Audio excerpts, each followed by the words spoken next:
ഇനി അടുത്ത ചോദ്യം ഒന്ന് നോക്കിയേ. ഇതും 2024 ചോദിച്ച ചോദ്യമാണ്.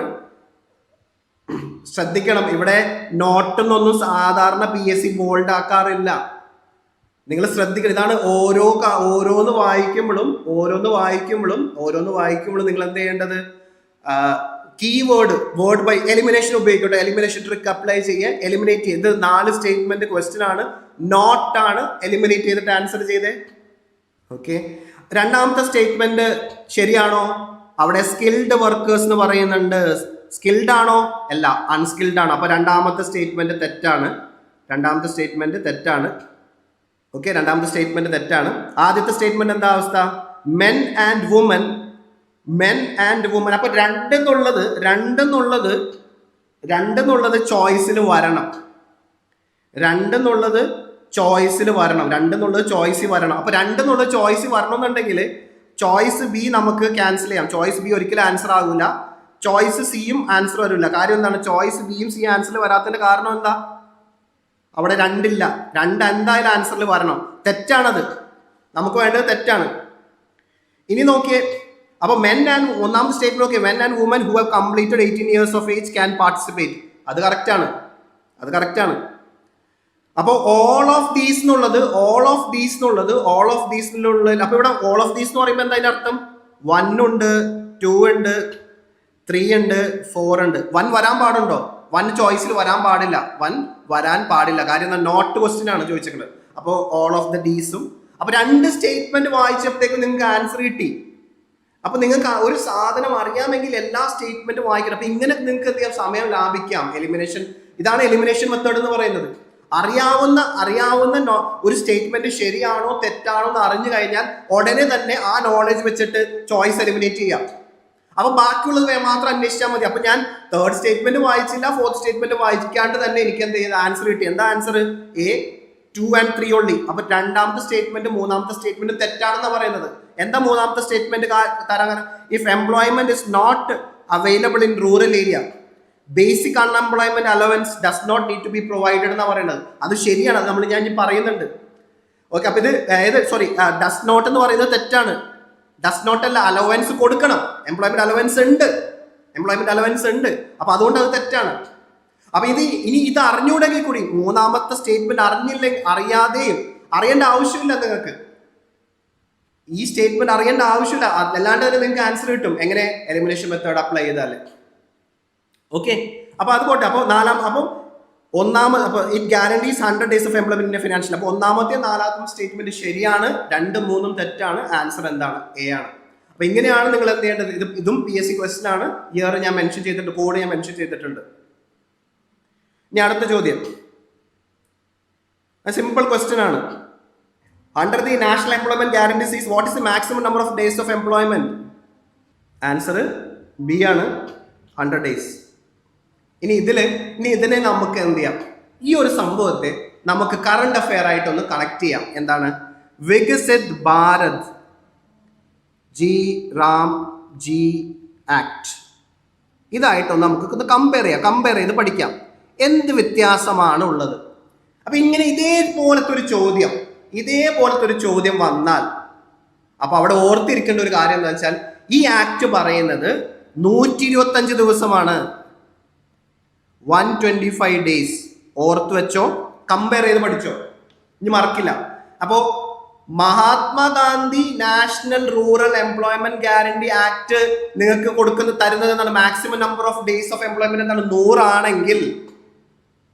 ആണെങ്കിൽ Viksit Bharat Ramji act guarantee four Rozgar, അതിങ്ങനെ എടുത്ത് പറയാൻ ബുദ്ധിമുട്ട്, സമയം ലാഭിക്കാൻ വേണ്ടിയാണ് ഷോർട്ടായിട്ട് പറയുന്നത്. വികസിത് ഭാരത് രാംജി ആക്ട് 2025 ഗ്യാരണ്ടി ചെയ്യുന്നത് എന്താണ്? 125 ദിവസമാണ്. ഇനി മറക്കരുത്.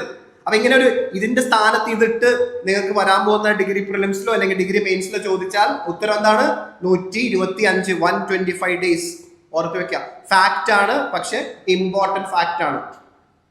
ഓക്കെ, ഇനി അപ്പൊ അത് പോട്ടെ. അത് ഞാൻ ജസ്റ്റ് കമ്പയർ ചെയ്യുന്നുള്ള അത് നമുക്ക് വീണ്ടും ഇത് ഡിസ്കസ് ചെയ്യുന്നുണ്ട്. ഈ ആക്ട് ഡീറ്റെയിൽ ആയിട്ട് ഞാൻ ഡിസ്കസ് ചെയ്യുന്നുണ്ട്. ഇതൊന്ന് കമ്പയർ ചെയ്യാൻ വേണ്ടി ഞാനോട് ഉപയോഗിച്ചതേ ഉള്ളൂ.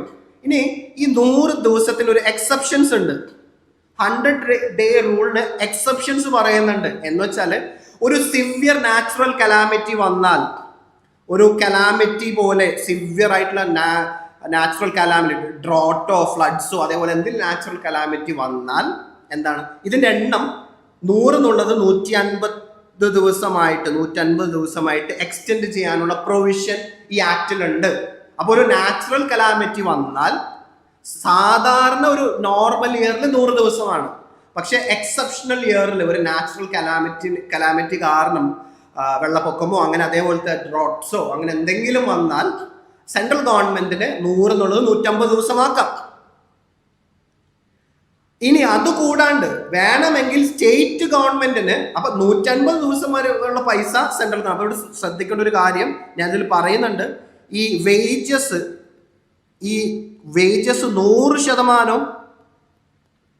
100% കൊടുക്കുന്നത് സെൻട്രൽ ഗവൺമെന്റ് ആണ്.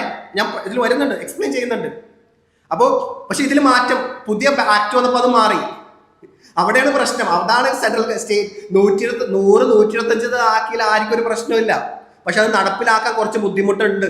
ഈ പുതിയ ആക്ട് നടപ്പിലാക്കാൻ സ്റ്റേറ്റിന് ഒരുപാട് പൈസ ചെലവാക്കേണ്ടി വരും. കാര്യം ഈ 100 ദിവസം ഗ്യാരണ്ടി ചെയ്തപ്പോൾ സെൻട്രൽ ഗവൺമെന്റ് ആണ് ഫുൾ സാലറി ഫുൾ വേജസ് കൊടുത്തോണ്ടിരുന്നത്.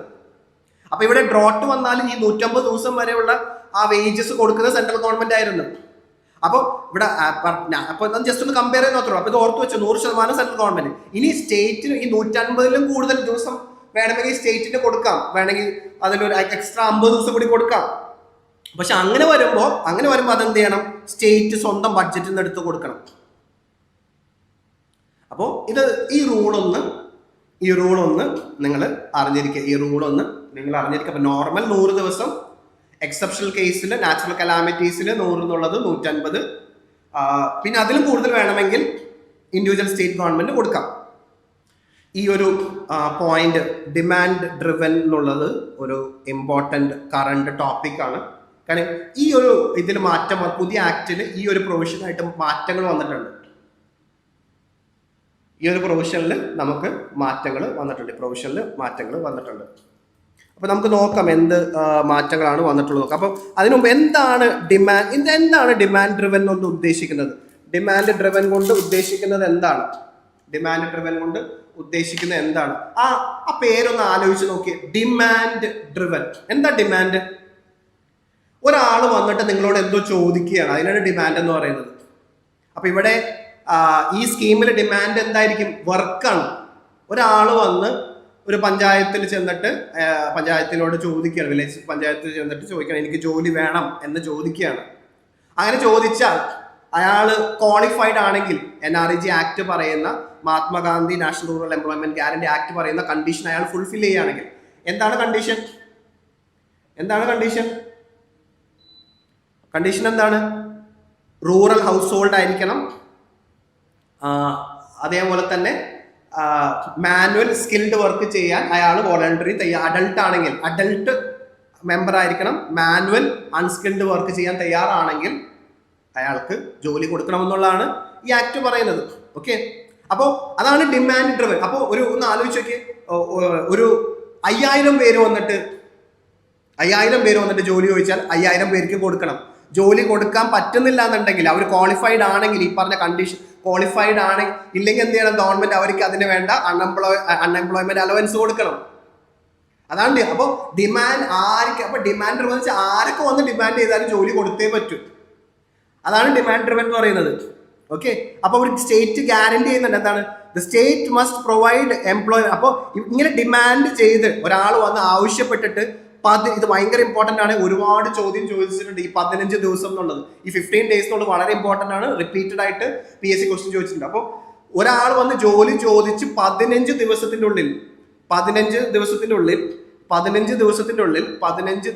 ഉള്ളിൽ എന്താണ്, അയാൾക്ക് ജോലി കൊടുത്തില്ല എന്നുണ്ടെങ്കിൽ, 15 ദിവസത്തിന്റെ ഉള്ളിൽ ജോലി കൊടുത്തില്ല എന്നുണ്ടെങ്കിൽ മീൻസ് എന്ത് ചെയ്യണം? അൺഎംപ്ലോയ്മെന്റ് അലവൻസിലുള്ള പ്രൊവിഷൻ ഉണ്ട്.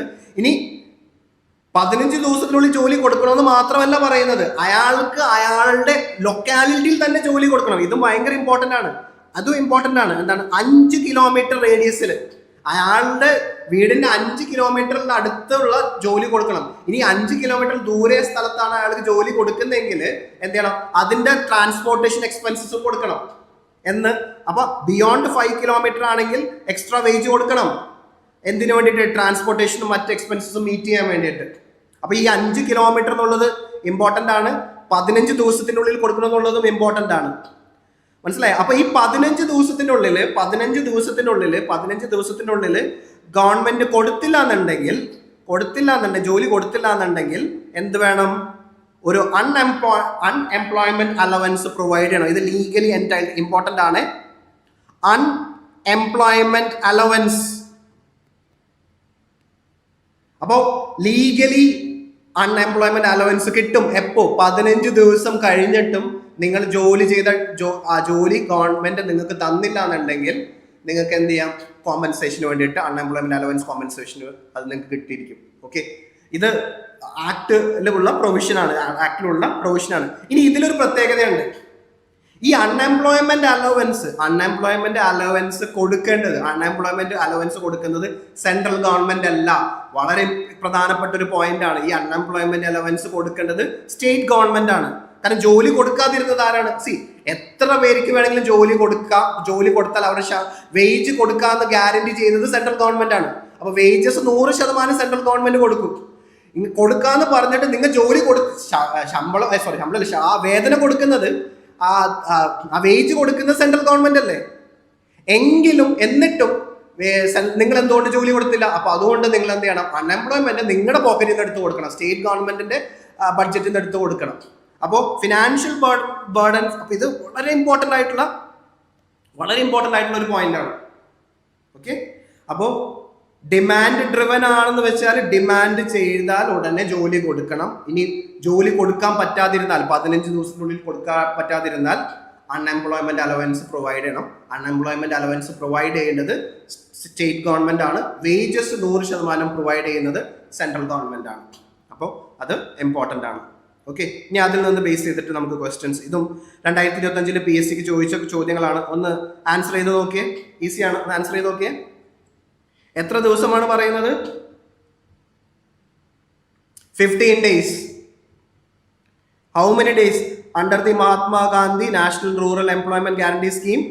If a rural adult, കേട്ടോ നോക്കിയേ, ഓരോ വേർഡ് നോക്കിയേ. Rural adult applies four work at the ഗ്രാമപഞ്ചായത്ത് ചെന്നിട്ട് അപേക്ഷിക്കുകയാണ്.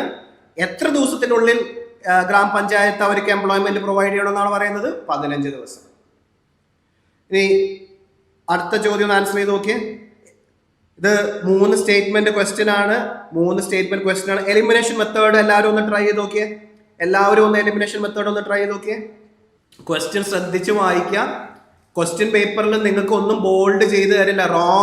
റോങ് സ്റ്റേറ്റ്മെന്റ് ആണ് ചോദിക്കുന്നത് കേട്ടോ. റൈറ്റ് അല്ല, റോങ് സ്റ്റേറ്റ്മെന്റ് ആണ്. ഇതൊക്കെ നിങ്ങൾ ശ്രദ്ധിക്കണം. റോങ് സ്റ്റേറ്റ്മെന്റ് ആണ് ചോദിച്ചിട്ടുള്ളത്. റോങ് ആണ്. ഈ ഫസ്റ്റ് സ്റ്റേറ്റ്മെന്റ് ചോയ്സ് നോക്കി എല്ലായിടത്തും 1 കിടക്കുന്നുണ്ട്. ചോയ്സിൽ എല്ലായിടത്തും 1 കിടക്കുന്നുണ്ട്. വെറുതെ 1 വായിച്ച് സമയം കളയണ്ട. ഫസ്റ്റ് സ്റ്റേറ്റ്മെന്റ് വായിച്ച് സമയം കളയണ്ട, അത് തെറ്റാണ്. ചോയ്സ് നോക്കുമ്പോൾ തന്നെ കാണാൻ പറ്റും ഫസ്റ്റ് സ്റ്റേറ്റ്മെന്റ് റോങ് ആണെന്നുള്ളത്. ശ്രീലക്ഷ്മി ക്വസ്റ്റ്യൻ ഒന്ന് ശരിക്കും വായിച്ചു നോക്കിയ. ചോയ്സ് ബി എങ്ങനെ ആകാം? ബി എങ്ങനെ? ശരിയാണ്. തേർഡ് സ്കിൽഡ് ആണ്. ശരിയാണ് കേട്ടോ, ബി തന്നെയാണ്. സ്കിൽഡ് ആണ്. ശരിയാണ്. അപ്പോൾ സെക്കൻഡ് സ്റ്റേറ്റ്മെന്റ് ശരിയാണ്. ബി കറക്റ്റ് ആണ്. ഓക്കെ, സ്കിൽഡ് മാനുവൽ വർക്ക് ആണോ? സ്കിൽഡ് ആണോ? അല്ല, അൺസ്കിൽഡ് ആണ്. അപ്പൊ തേർഡ് സ്റ്റേറ്റ്മെന്റ് എന്താണ്? തെറ്റാണ്. ഫസ്റ്റ് സ്റ്റേറ്റ്മെന്റ് അഡൾട്ട് അല്ലേ, 18 വയസ്സാകണ്ടേ? അപ്പൊ ഫസ്റ്റ് സ്റ്റേറ്റ്മെന്റും തെറ്റാണ്. സെക്കൻഡ് സ്റ്റേറ്റ്മെന്റ് എന്താണ്? ശരിയാണ്. സെക്കൻഡ് സ്റ്റേറ്റ്മെന്റ് എന്താണ്? ശരിയാണ്.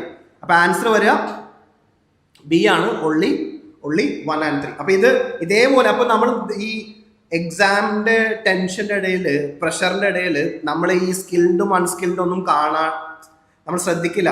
അതാണ് ഞാൻ മുൻ ക്ലാസ്സുകളിൽ പറഞ്ഞത്. പ്രത്യേകിച്ച് കഴിഞ്ഞ സെഷനിൽ ഞാൻ പറഞ്ഞു, നിങ്ങൾ ഓരോ വേർഡും ക്വസ്റ്റ്യൻ വായിക്കുമ്പോൾ നിങ്ങൾ ഫ്രഷ് ആയിരിക്കണം, വളരെ ഫ്രഷ് ആയിരിക്കണം. ഓരോ വേർഡ് അണ്ടർലൈൻ ചെയ്ത് വായിക്കുക. അപ്പൊ ഇങ്ങനെ ശ്രദ്ധിച്ച് വായിക്കുമ്പോൾ നമ്മൾ എന്ത് ചെയ്യില്ല, ഇത് കാണും. ഇത് കണ്ടാൽ നിങ്ങൾക്ക് എന്ത് ചെയ്യാൻ പറ്റും? തെറ്റില്ല കേട്ടോ. അപ്പോൾ അതാണ് ആൻസർ. ബി ആണ് ആൻസർ. 1 and 3 ആണ് ആൻസർ. സെക്കൻഡ് സ്റ്റേറ്റ്മെന്റ് ശരിയാണ്, ബാക്കി രണ്ടും തെറ്റാണ്. Focus on. ഓക്കെ, ഇനി നമ്മുടെ ഫീച്ചേഴ്സ് ആണ്. ഇതാണ് ഇതാണ് 2026 ചോദ്യം ഉണ്ടല്ലേ, നമുക്ക് ഡിസ്കസ് ചെയ്യാം. അപ്പൊ ആദ്യം ഈ ഡീസെൻട്രലൈസേഷൻ ഒന്ന് കൺസെപ്റ്റ് അറിയാമെങ്കിൽ 2026 സ്റ്റേജ് 1 ചോദിച്ച നാഷണൽ റൂറൽ എംപ്ലോയ്മെന്റ് ഗ്യാരണ്ടി ആയിട്ട് ബന്ധപ്പെട്ടിട്ട് ചോദിച്ച ചോദ്യമാണ്. അപ്പോൾ ഞാൻ ഓൾറെഡി പറഞ്ഞു ഡീസെൻട്രലൈസേഷൻ. നിങ്ങൾക്ക് കോൺസ്റ്റിറ്റ്യൂഷനിൽ, അപ്പോൾ കോൺസ്റ്റിറ്റ്യൂഷൻ പഠിച്ചിട്ട് ഗുണം ചെയ്താൽ ഡീസെൻട്രലൈസേഷൻ മര്യാദക്ക് പഠിക്കുകയാണെങ്കിൽ ഡീസെൻട്രലൈസേഷൻ എന്നുള്ള കൺസെപ്റ്റ് നിങ്ങൾക്ക് അറിയാമെങ്കിൽ നമ്മൾ 73rd 74th കോൺസ്റ്റിറ്റ്യൂഷണൽ അമെൻമെന്റ് ആക്ട് പാസ്സാക്കുന്നത് 73rd കോൺസ്റ്റിറ്റ്യൂഷണൽ അമെൻമെന്റ് ആക്ട് 74th കോൺസ്റ്റിറ്റ്യൂഷണൽ അമെൻമെന്റ്, അതായത് 73rd പഞ്ചായത്ത് ഒരു കോൺസ്റ്റിറ്റ്യൂഷണൽ ബോഡി ആക്കി ഒരു പുതിയൊരു പാർട്ട് ഇൻട്രൊഡ്യൂസ് ചെയ്തു, പാർട്ട് 9. 74th കോൺസ്റ്റിറ്റ്യൂഷണൽ അമെൻമെന്റ് urban local bodies, municipality, municipal corporation പോലുള്ള അർബൻ ലോക്കൽ ബോഡീസിന് കോൺസ്റ്റിറ്റ്യൂഷണൽ സ്റ്റാറ്റസ് കൊടുത്തു. ഇതിനൊക്കെ പ്രധാന ഉദ്ദേശം എന്താണെന്ന് വെച്ചാൽ ഡെമോക്രാറ്റിക് ഡീസെൻട്രലൈസേഷൻ ആണ്. എന്നാൽ ജനങ്ങളിലോട്ട് അധികാരം എത്തിക്കുക, അല്ലെങ്കിൽ അവർക്ക് വേണ്ട കാര്യങ്ങൾ അത് ജനങ്ങളുടെ ആവശ്യങ്ങൾ മീൻസ് അത് വേണ്ട ആ ലെവലിലോട്ട്, അതായത് പവർ ജനങ്ങളോട്ട് എത്തിക്കാൻ വേണ്ടിയിട്ടാണ് എന്ത് ചെയ്തത് ഈ 73rd 74th കോൺസ്റ്റിറ്റ്യൂഷണൽ അമെൻമെന്റ് ആക്ട് കൊണ്ടുവരുന്നത്. അപ്പോൾ ജനപ്രതിനിധികൾ എന്ന് വെച്ചാൽ ലോക്കൽ ഗവൺമെന്റിലുള്ള പഞ്ചായത്ത് മെമ്പർ, മുനിസിപ്പാലിറ്റി മെമ്പർ അല്ലെങ്കിൽ വാർഡ് മെമ്പർ, അത് മുനിസിപ്പാലിറ്റി ആയിക്കോട്ടെ ഇതിലായിക്കോട്ടെ, അപ്പൊ അവരിൽ എന്തെങ്കിലും തെറ്റ് വന്നിട്ടുണ്ടെങ്കിൽ അവരെ ചോദ്യം ചെയ്യാനും, അതേപോലെ തന്നെ അപ്പൊ ചോദ്യം ചെയ്യാൻ അത് അക്കൗണ്ടബിലിറ്റി, അതേപോലെ തന്നെ സഹകരണത്തോടു കൂടി ഒരുമിച്ച് ഒരു പ്രോഗ്രാം മീൻസ് ഇൻട്രൊഡ്യൂസ് ചെയ്യാനും സക്സസ്ഫുൾ ആക്കാനൊക്കെ ഡീസെൻട്രലൈസേഷന് ഹെൽപ്ഫുൾ ആയിരിക്കും. ഓക്കെ, അപ്പോൾ ഗ്രാമപഞ്ചായത്ത് ഇവിടെ റൂറൽ ബോഡി ആയ സ്ഥിതിക്ക് അപ്പൊ ഗ്രാമപഞ്ചായത്ത് എവിടെ ഇത് റൂറൽ ഏരിയ ആണ്. അപ്പൊ ഗ്രാമപഞ്ചായത്തുകളായിരിക്കും ഉണ്ടാവുക. അപ്പൊ പഞ്ചായത്തിന് 3 ടയർ ഉണ്ട്. ഗ്രാമപഞ്ചായത്താണ് ഏറ്റവും അടിയിൽ, അതിന്റെ മുകളിൽ ബ്ലോക്ക് പഞ്ചായത്ത്, അതിന്റെ ഏറ്റവും മുകളിൽ ജില്ലാ പഞ്ചായത്ത്, ഡിസ്ട്രിക്ട് പഞ്ചായത്ത്. അപ്പോൾ ഗ്രാമപഞ്ചായത്താണ് NREGയുടെ principal planning and implementation authority എന്ന് പറയുന്നത്. ഇമ്പോർട്ടൻ്റ് ആണ്. ഇങ്ങനെ ഒരുപാട് ചോദ്യം ചോദിച്ചിട്ടുണ്ട്. എന്താണ് ഏത് ഇൻസ്റ്റിറ്റ്യൂഷനാണ് NREGയുടെ പ്രധാന അപ്പൊ 2 വേർഡ് ഇവിടെ ഉപയോഗിക്കുന്നുണ്ട്, പ്ലാനിങ്ങും ഇംപ്ലിമെന്റേഷനും. അപ്പോൾ ഓരോ ഗ്രാമപഞ്ചായത്തിലും അവർക്ക് എന്ത് ജോലിയാണ് വേണ്ടത് എന്ന് തീരുമാനിക്കുന്നത് ഗ്രാമസഭയാണ്. അപ്പൊ ഗ്രാമസഭ എന്ന് പറയുന്നത് ഗ്രാമപഞ്ചായത്തുമായിട്ട് ബന്ധപ്പെട്ടിട്ടുള്ളതാണ്. അപ്പൊ ഗ്രാമസഭയും ഗ്രാമപഞ്ചായത്തും തമ്മിലുണ്ട്. അപ്പൊ അതിന്റെ ആ ഒരു കണ്ടീഷൻ ഞാൻ പറഞ്ഞുതരാം, ലിങ്ക് ഞാൻ പറഞ്ഞുതരാം. ഓക്കെ, അപ്പൊ നിങ്ങൾക്ക് മനസ്സിലാക്കേണ്ട ഒരു കാര്യം എന്താണെന്ന് വെച്ചാൽ, എളുപ്പത്തിന് വേണ്ടി പറയണം. ഓക്കെ, ഇതൊക്കെ ക്വസ്റ്റ്യൻ ചോദിച്ചതാണ്. നമുക്കറിയാം ആർട്ടിക്കിൾ 243 മുതൽ ആർട്ടിക്കിൾ 243O വരെ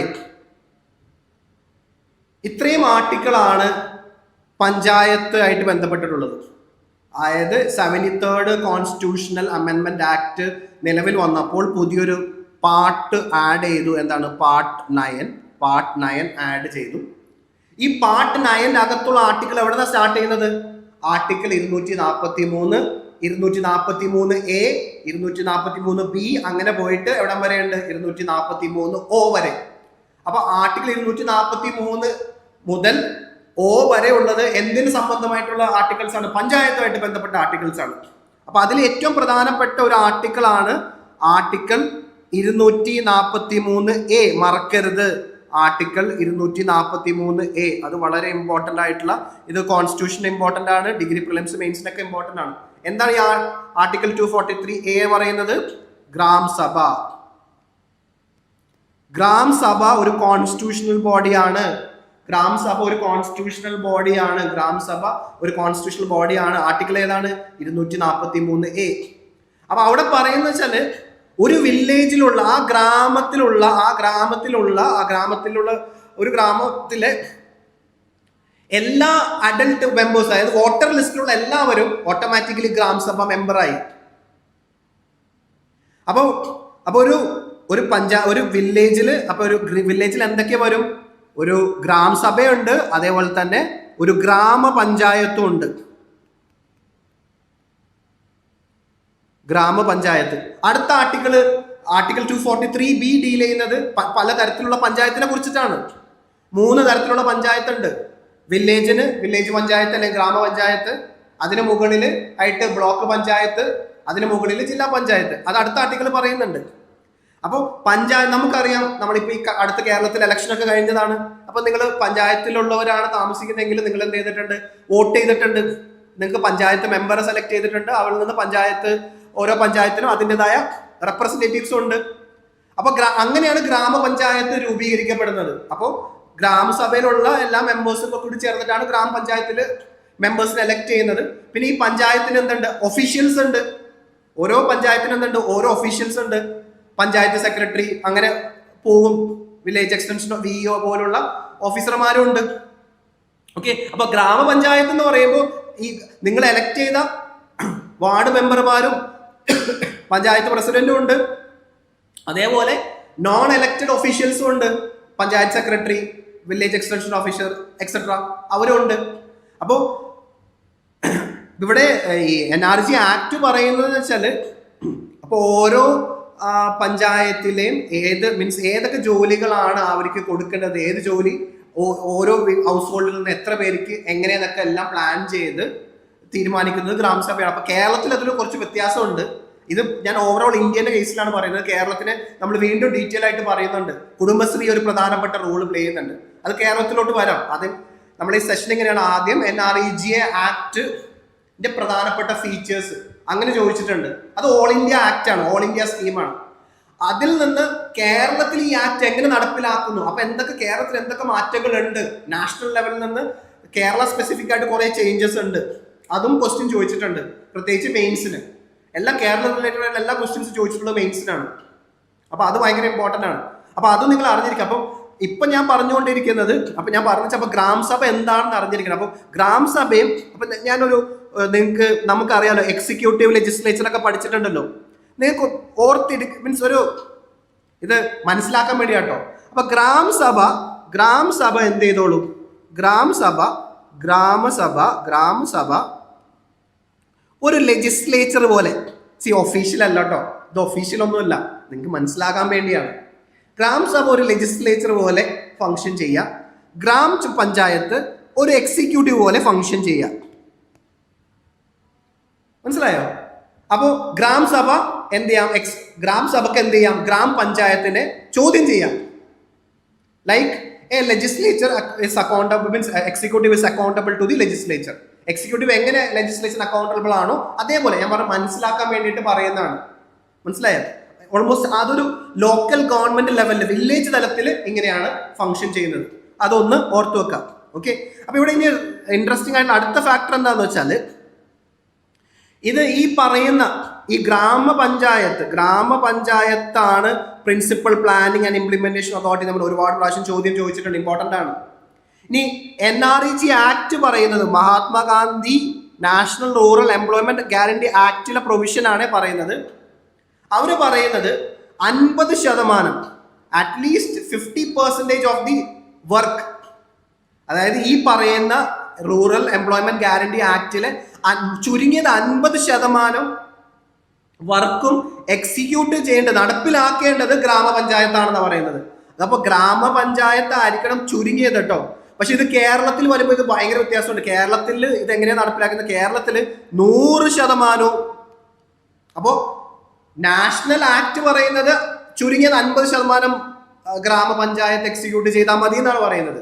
പക്ഷെ കേരളത്തിൽ അങ്ങനെയല്ല, 100%. ഇത് ചോദിച്ചിട്ടുണ്ട്. അപ്പൊ ആ വ്യത്യാസം മനസ്സിലാക്കണം. നാഷണൽ ആക്ടിൽ പറയുന്നത് അറ്റ്ലീസ്റ്റ് 50% ആണെങ്കിൽ കേരളത്തിൽ അതെങ്ങനെയാണ്? 100%. കേരള എല്ലാ സ്റ്റേറ്റിനും അത് മോഡിഫൈ ചെയ്യാനുള്ള പ്രൊവിഷൻസ് ഉണ്ട്. അപ്പൊ കേരളം എന്ത് ചെയ്തു? 100% എന്ത് ചെയ്തു? ഗ്രാമപഞ്ചായത്താണ് ഈ വർക്ക് റിലേറ്റഡ് ആയിട്ടുള്ള എല്ലാം എക്സിക്യൂട്ട് ചെയ്യുന്നത്. അപ്പൊ അത് ഓർത്തു വെക്കണം കേട്ടോ. ഇനി ഗ്രാമസഭയ്ക്ക് ഞാൻ ഓൾറെഡി പറഞ്ഞു, ഗ്രാമസഭ ആർട്ടിക്കിൾ 243A. അപ്പൊ നമ്മള് ആർട്ടിക്കിൾ 243A എന്താണ്? ഇസ് എംപവേർഡ് അണ്ടർ സെക്ഷൻ 17 ഇതുവരെ ആ സെക്ഷൻ ചോദിച്ചിട്ടില്ല, അറിഞ്ഞു വെക്കാം. ഇനി എന്താണ് under the act two monitor. അപ്പോ ഗ്രാമസഭ, അപ്പൊ ഇത് എക്സിക്യൂട്ട് ചെയ്യുന്നത് ആരാണ്? ഗ്രാമപഞ്ചായത്താണ്. ഈ വർക്കെല്ലാം എക്സിക്യൂട്ട് ചെയ്യുന്ന ഗ്രാമപഞ്ചായത്താണ്. ഈ ചെയ്യുന്ന വർക്കിനെ എല്ലാം ആര് മോണിറ്റർ ചെയ്യുന്നുണ്ട്? ഗ്രാമസഭ മോണിറ്റർ ചെയ്യുന്നുണ്ട്. എങ്ങനെ? ത്രൂ റെഗുലർ ആയിട്ടുള്ള സോഷ്യൽ ഓഡിറ്റ്. ഇതൊരു കൺസെപ്റ്റ് ആണ്. ഇത് നിങ്ങൾക്ക് മെയിൻസിനൊക്കെ ചിലപ്പോൾ സിലബസിൽ വരും, ക്വസ്റ്റ്യൻസ് ചോദിക്കാം. എന്താണ് സോഷ്യൽ ഓഡിറ്റ്? അത് ഞാൻ ഡീറ്റെയിൽ ആയിട്ട് പറയുന്നുണ്ട്. ഇപ്പൊ തൽക്കാലത്തേക്ക് ജസ്റ്റ് നമുക്കറിയാം, നമ്മൾ ഓഡിറ്റ് എന്നുള്ളത് കേട്ടിട്ടുണ്ടല്ലോ. അപ്പൊ നമ്മൾ ചെലവാക്കുന്ന പൈസകളെല്ലാം, ഈ വർക്കിന് വേണ്ടി ചെലവാക്കുന്ന എല്ലാ പൈസകളെല്ലാം അത് കൃത്യമായിട്ട് ഉപയോഗിച്ചിട്ടുണ്ടോ എന്ന് ചെക്ക് ചെയ്യുന്ന ആ ഒരു പ്രോസസ്സിനെയാണ് ഓഡിറ്റ് എന്ന് പറയുന്നത്. ഓഡിറ്റർ നമുക്ക് സെൻട്രൽ ലെവലൊക്കെ നമ്മൾ കൺട്രോളർ, ഓഡിറ്റർ ജനറൽ എന്നൊക്കെ കേട്ടിട്ടില്ലേ? അപ്പൊ ഇവിടെ സോഷ്യൽ ഓഡിറ്റ് എന്ന് പറയുമ്പോൾ ഇവിടെ ഓഡിറ്റ് ചെയ്യുന്ന ആൾ ആരാണ്? സാധാരണക്കാരാണ്. സാധാരണക്കാരുടെ കൂട്ടമാണ്. സോഷ്യൽ ഓഡിറ്റ് ആണ്, ഒരാളല്ല, സോഷ്യലാണ്. ഓക്കെ. അപ്പൊ അത് ഗ്രാമസഭ അത് എന്ത് ചെയ്യും? ചെക്ക് ചെയ്യും, ഓഡിറ്റ് ചെയ്യും. എല്ലാ പ്രോജക്റ്റും എക്സ്പെൻഡിച്ചറും പഞ്ചായത്ത് എക്സിക്യൂട്ട് ചെയ്ത എല്ലാ വർക്കും കൃത്യമാണോ? അതിൽ പറയുന്ന മസ്റ്റർ റോളിൽ പറയുന്ന എല്ലാവരുടെയും പേര് ഉണ്ടാവും. ആ മസ്റ്റർ റോളിൽ അവർക്ക് ഇത്ര പൈസ കൊടുത്തു, അയാൾ ഇത്ര വർക്ക് ചെയ്തു എന്നൊക്കെ പറയുന്നുണ്ട്. അതൊക്കെ ശരിയാണെന്ന് ക്രോസ് ചെക്ക് ചെയ്യാൻ പറ്റും. അതാണ് സോഷ്യൽ ഓഡിറ്റ്. അപ്പോൾ കേരളത്തിൽ ഇതൊരു ചോദ്യമാണ്. സോഷ്യൽ ഓഡിറ്റ് ഏറ്റവും നന്നായി ഇംപ്ലിമെന്റ് ചെയ്ത സ്റ്റേറ്റ് ഏതാണെന്നൊരു ചോദ്യം ചോദിച്ചിട്ടുണ്ട്. അത് കേരളമാണ്. എല്ലാ പഞ്ചായത്തുകളിലും, ഈ കേരളത്തിലെ എല്ലാ ഗ്രാമപഞ്ചായത്തിലും സോഷ്യൽ ഓഡിറ്റ് നടക്കുന്നുണ്ട്. അതാണ് NREGA കേരളത്തിൽ സക്സസ് ആവാനുള്ള പ്രധാന കാരണം. പല കാരണങ്ങളിലും ഒന്നതാണ്. ഓക്കെ. അപ്പൊ ഇത് നിങ്ങൾ അറിഞ്ഞപ്പോ ഇപ്പൊ ഒന്ന് ആലോചിച്ച് നോക്കിയേ. ഇപ്പൊ ഡീസെൻട്രലൈസേഷൻ എന്ന് പറയുമ്പോൾ ഗവൺമെന്റിന്റെ സൈഡിൽ നിന്ന് സാധാരണ 3 central government, state government, local government. അപ്പോൾ ഓരോ ചെയ്യുന്ന വർക്കിനും എന്താ താഴെ തട്ടിലോട്ട് ഇങ്ങനെ മൂവ് ചെയ്യുകയാണ്. അപ്പൊ ലോക്കൽ ഗവൺമെന്റ് ആണ് പ്രധാനപ്പെട്ട പ്രോജക്റ്റ് ഒക്കെ ഇംപ്ലിമെന്റ് ചെയ്യുമ്പോൾ എന്താണ് സാധാരണ ലോക്കൽ ബോഡീസ് അത് ഇംപ്ലിമെന്റ് ചെയ്യുമ്പോൾ ലോക്കൽ പീപ്പിളിന്റെ സാന്നിധ്യം ഉണ്ടാവും. അത് എക്സിക്യൂട്ട് ചെയ്യുന്നതിലും അത് മോണിറ്റർ ചെയ്യുന്നതിലും. അപ്പൊ അങ്ങനെ വരുമ്പോൾ അക്കൗണ്ടബിലിറ്റി ഉണ്ടാവും. അത് മാത്രമല്ല, അവർ പ്ലാനിങ്ങിലും ഇംപ്ലിമെന്റേഷനിൽ കൂടെ നിൽക്കും. ഇപ്പൊ കേരളത്തില് കുടുംബശ്രീയൊക്കെയാണ് ഇതിന്റെ പ്രധാനമായിട്ടും അതിൽ ഇംപ്ലിമെന്റ് ചെയ്യുന്നത് ഗ്രാമപഞ്ചായത്ത് വഴി. ഓക്കെ. അപ്പൊ അതൊക്കെ നമുക്ക് ഇമ്പോർട്ടന്റ് ആണ്. ഇതാണ്. ഇനി നോക്കിയേ, 2026 ചോദ്യം ഒന്ന് ആൻസർ ചെയ്ത് നോക്കിയേ. ഇത് ഇനി ഈസി ആണോ നോക്കിയേ. 2026 ചോദ്യത്തിന്റെ ഉത്തരം എന്താ? കണ്ടോ? ഇതിന്റെ അർത്ഥം മനസ്സിലായോ? Local accountability. It improves local accountability and planning. It improves local accountability and planning. അപ്പൊ ഈ ചോദ്യം ഇനി നിങ്ങൾ പറയുന്നത് ഡിഫിക്കൽട്ട് ആയിരുന്നോ? പഠിച്ചിരുന്നെങ്കിൽ, സിലബസിൽ നന്നായി പഠിച്ചിരുന്നെങ്കിൽ, നമ്മൾ പഠിക്കാത്തതുകൊണ്ടാണ് അത് ഡിഫിക്കൽട്ടായിട്ട്. അത് കുറെ കുട്ടികൾ ശരിയാക്കിയിട്ടുണ്ട്, ചില കുട്ടികൾക്ക് സമയം കിട്ടിയില്ല, ചില കുട്ടികൾക്ക് സംശയം കാരണം അറ്റംപ്റ്റ് ചെയ്തില്ല. അപ്പൊ എനിവേ, അപ്പൊ ഇങ്ങനെ പഠിച്ചു പോയത് ഇപ്പൊ നടന്ന എക്സാമിലെ ക്വസ്റ്റ്യൻ ആണ്. ഓക്കെ. നമുക്ക് അടുത്തിലേക്ക് പോവാം. ഇനി അടുത്ത ആംഗിൾ. അപ്പോ നമ്മൾ NREGA ഫീച്ചേഴ്സ് ആണ് നമ്മൾ പറഞ്ഞുകൊണ്ടിരിക്കുന്നത്. NREGA ഫീച്ചേഴ്സ് ആണ് പറഞ്ഞുകൊണ്ടിരിക്കുന്നത്. NREGA ഫീച്ചേഴ്സ് ആണ് പഠിച്ചുകൊണ്ടിരിക്കുന്നത്. അതിൽ ഏറ്റവും പ്രധാനപ്പെട്ട ഒരു ഫീച്ചർ ആണെന്ത്? വുമൻ എംപവർമെന്റ് എന്നുള്ളത്. വുമൻ എംപവർമെന്റ് എന്താണ്? ഒരു പ്രധാനപ്പെട്ട ഫീച്ചറാണ്. ഓക്കെ. പ്രത്യേകിച്ച് അത് കേരളത്തിൽ കുടുംബശ്രീയും കൂടി അത് വന്നോടുകൂടി. ഇവിടെ ഇതിൽ പറയുന്നുണ്ട് ഇത് നാഷണൽ ലെവലിലാണ് ഇത് പറയുന്നത്. നാഷണൽ ലെവലിൽ NREGA പറയുന്ന പ്രൊവിഷൻസ് ആണ്. ഇതിൽ പറയുന്നത്, ആക്ട് പറയുന്നത് at least 1/3 of the workforce should be woman. അപ്പൊ ചുരുങ്ങിയത് 1/3 വേണമെന്നാണ് നാഷണൽ ആക്ട് പറയുന്നത്. അതേപോലെ തന്നെ എന്താണ്? It also mandates equal pay for men and woman. ചെയ്യുന്ന വർക്ക് അത് ആരും ആയിക്കോട്ടെ, മെൻ ആയിക്കോട്ടെ വുമൻ ആയിക്കോട്ടെ, പേ എല്ലാവർക്കും എന്തായിരിക്കും? ഈക്വൽ ആയിരിക്കും. ഇത് ആക്ടിൽ എടുത്ത് പറയുന്നുണ്ട്. അപ്പോൾ ജെൻഡർ പാരിറ്റി ഉണ്ട് ഇൻ പേ. രണ്ടുപേരും ഒരേപോലെയാണ് കാണുന്നത്.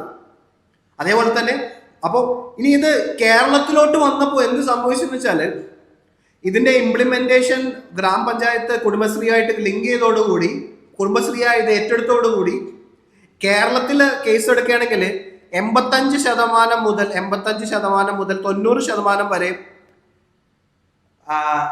NREGA കേരളത്തിൽ ഇംപ്ലിമെന്റ് ചെയ്യുന്നത് സ്ത്രീകളാണ്. അതുകൊണ്ട് തന്നെ ഇതൊരു കേരളത്തിലെ ഒരു വുമൻ സ്കീമായി മാറി. അതിൽ കേരളത്തിനെ കുറിച്ച് പറയുമ്പോൾ നമുക്കത് വീണ്ടും ഡിസ്കസ് ചെയ്യാം. ഓക്കെ, ഇനി ഈ equal pay for men and woman എന്നുള്ളത് ഡയറക്റ്റീവ് പ്രിൻസിപ്പിൾസ് ഓഫ് സ്റ്റേറ്റ് പോളിസിയാണ്. ഈ ആർട്ടിക്കിൾ പഠിച്ചോട്ടോ, 2ാമത്തെ ആർട്ടിക്കിൾ മറക്കരുതേ. ആർട്ടിക്കിൾ 41 എന്നാണ് right to work. Article 39 clause D എന്താ പറയുന്നത്? Ensure equal pay for equal work for both genders, men and woman. അത് എവിടെ കാണുന്നുണ്ട്? NREGA ആക്ടിലുണ്ട്. അത് അപ്പോൾ ഒരു DPSP ഇംപ്ലിമെന്റ് ചെയ്യുന്നുണ്ട്. അതേപോലെ തന്നെ ഒരു സെൻട്രൽ ഗവൺമെന്റ് ആക്ട് ഉണ്ട്, ഈക്വൽ റെമ്യൂണറേഷൻ ആക്ട് 1976. അറിഞ്ഞിരിക്കാം.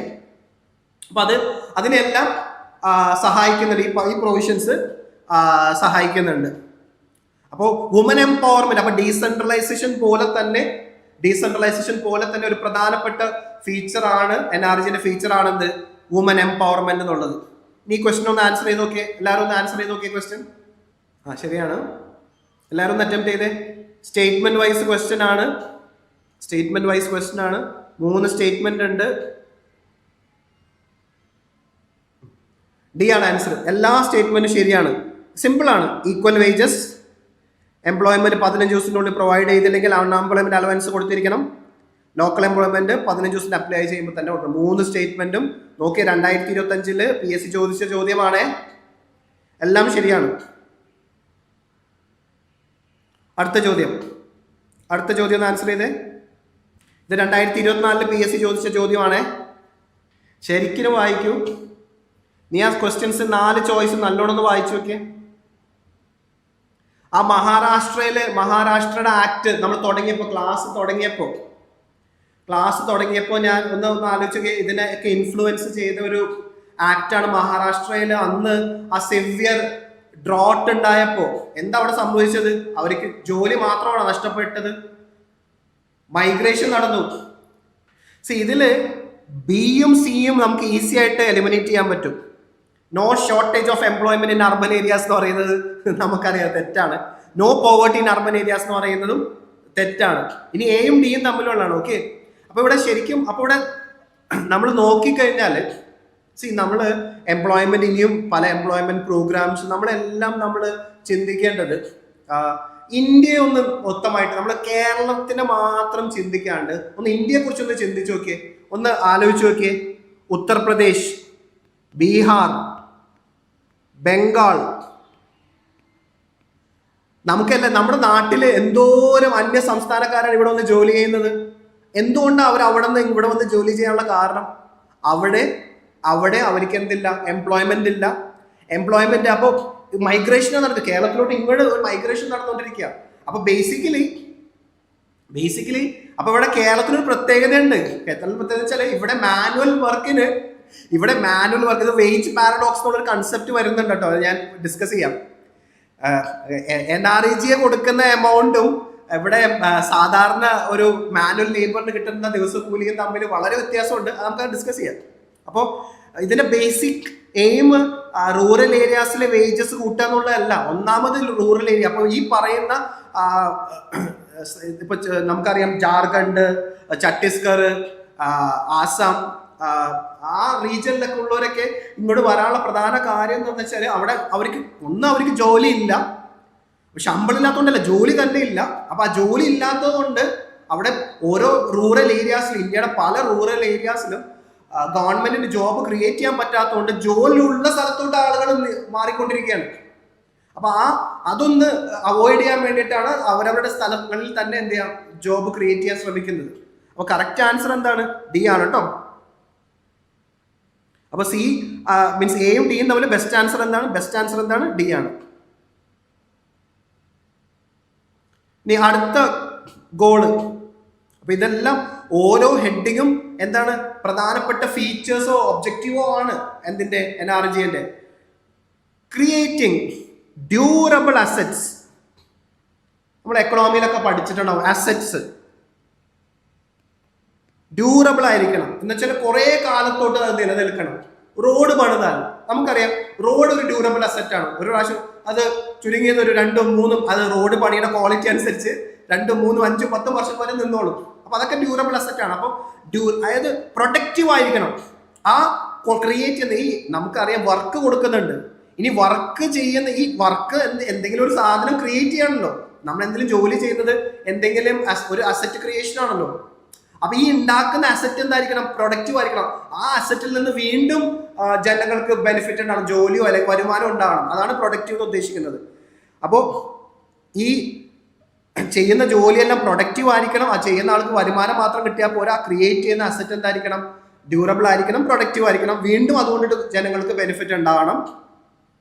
ആക്ട് പറയുന്നുണ്ട് durable community social and economic അസറ്റ്സിനെയാണ് ക്രിയേറ്റ് ചെയ്യേണ്ടത്. എക്സാമ്പിൾ ആയിട്ട് പ്രയോറിറ്റി എന്തിനൊക്കെ കൊടുക്കണമെന്ന് പറയുന്നുണ്ട്. Water conservation projects.